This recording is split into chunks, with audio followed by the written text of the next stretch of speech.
রামিচা হত্যার রায় প্রকাশিত হয়েছে, রায় ঘোষণা হয়েছে।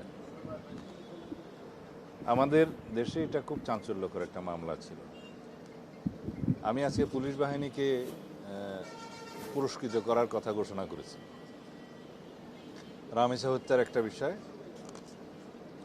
তারপরে গোয়ালন্দ ঘাটে যে পুলিশের অত্যন্ত আন্তরিকতার সাথে যে দায়িত্ব পালন, তাতে অন্তত 50 ব্যক্তির প্রাণ বেঁচেছে। আর গজারিয়াতে একটা কিশোরী হত্যা ধর্ষণের পরে নদীতে ফেলে দিয়েছিল, কোনো ক্লু পাওয়া যাচ্ছিল না, সেটাও খুব সংক্ষিপ্ত সময়ের মধ্যে পুলিশ আসামি গ্রেপ্তার করে তদন্ত করে তারা স্বীকারোক্তিমূলক জবানবন্দি দিয়েছে আসামিরা।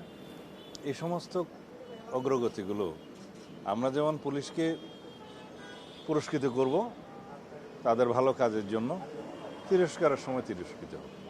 তবে এখনও পর্যন্ত যে অ্যাচিভমেন্ট আমাদের পুলিশ বাহিনীর, এগুলো প্রশংসার দাবি রাখে। রামিচা হত্যা, ধর্ষণ এবং হত্যার যে নৃশংস হত্যাকাণ্ড নিয়ে সারা দেশে একটা তুলপাড় অবস্থা সৃষ্টি হয়েছিল।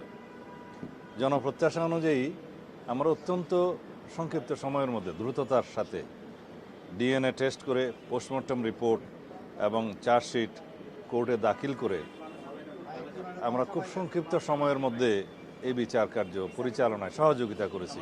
বিচার করেছে আদালত। আদালত এই ঈদের ছুটির মধ্যে তাদের ছুটি বাতিল করে বা জুডিশিয়াল যেটা লিভ আছে সেটা বাতিল করে আদালতের কার্যক্রম পরিচালনা করেছে। তারা একটা রাষ্ট্রীয় এবং সামাজিক দায়বদ্ধতা থেকে সেটা করেছে। তবে যাতে অবিচার না হয় সেজন্য রাষ্ট্রপক্ষ থেকে আইনজীবী, আসামি পক্ষের আইনজীবী হিসেবে একজনকে নিয়োগ করা হয়েছিল। সাক্ষী প্রদান করা হয়েছে, চিকিৎসকরা সাক্ষী দিয়েছেন, পুলিশ সাক্ষী দিয়েছে।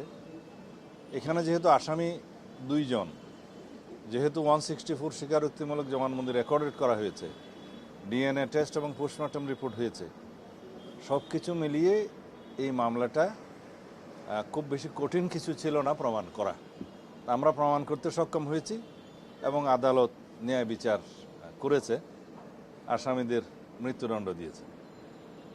এখন আমরা বলতে পারি যে বাংলাদেশের এই বিচারিক ইতিহাসে এবং পুলিশের গ্রেপ্তার এবং তদন্তের কার্যক্রমের ইতিহাসে এটা একটা মাইল ফলক।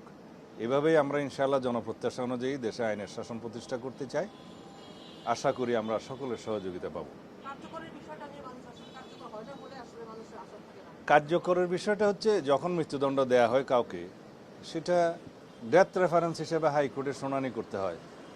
হাইকোর্টে এরকম ডেথ রেফারেন্সের সংখ্যা, যেগুলো ডেট অনুসারে শুনানি হয়, আগেরটা আগে পরেরটা পরে হিসাবে। তবে ব্যতিক্রম হিসেবে 2-1টা ঘটনা হয়েছে। আমরাও এই বিষয়টা মাননীয় সুপ্রিম কোর্টের নজরে আনব এবং অ্যাটর্নি জেনারেল অফিসকে আমরা বলবো যাতে রামিচা হত্যার এই ডেথ রেফারেন্স শুনানিটা যাতে সিরিয়াল একটু এগিয়ে আনা যায় আইনানুগভাবে। তাহলে পরে ডেথ রেফারেন্স শুনানির পরে যদি মৃত্যুদণ্ড বহাল থাকে তখন কার্যকর করা কোনো সময়ের বিলম্ব হবে না।